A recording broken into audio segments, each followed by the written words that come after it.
2014లో రాష్ట్ర విభజన జరిగింది. కట్టుబట్టలతో మెడబట్టి మనందరినీ బయటికి గెంటేశారు. రాజధాని ఎక్కడ ఉండాలో చెప్పలేదు. ముఖ్యమంత్రి గారు కూర్చునే కనీసం కుర్చీ లేని పరిస్థితి. కేంద్ర ప్రభుత్వం ఒక చట్టం చేసి 10 సంవత్సరాల పాటు హైదరాబాద్ కామన్ క్యాపిటల్గా ఉంటుంది. హైదరాబాద్లో ఉన్న ఆస్తుల్లో, హైదరాబాద్లో ఉన్న బిల్డింగ్స్లో, ప్రభుత్వానికి సంబంధించిన బిల్డింగ్స్లో ఆంధ్రప్రదేశ్ కూడా షేర్ ఉంది, వాటా ఉంది. ఈ 10 సంవత్సరాల పాటు ఆంధ్రప్రదేశ్ ప్రభుత్వం ఈ బిల్డింగ్స్ని, సెక్రటేరియట్ని, అసెంబ్లీని వాడుకోవచ్చు అని పునర్విభజన చట్టం చెప్పింది, కేంద్ర చట్టం చెప్పింది.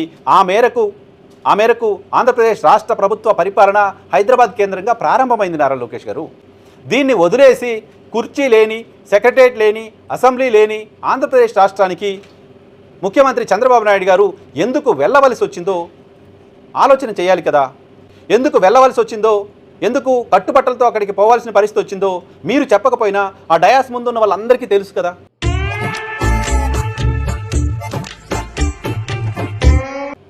కట్టుబట్టలతో మిమ్మల్ని పంపించింది ఎవరు, ఒక మాట చెప్పండి.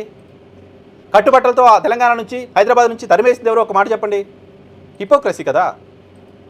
దానికి కారణం ఓటుకు నోటు కేసు.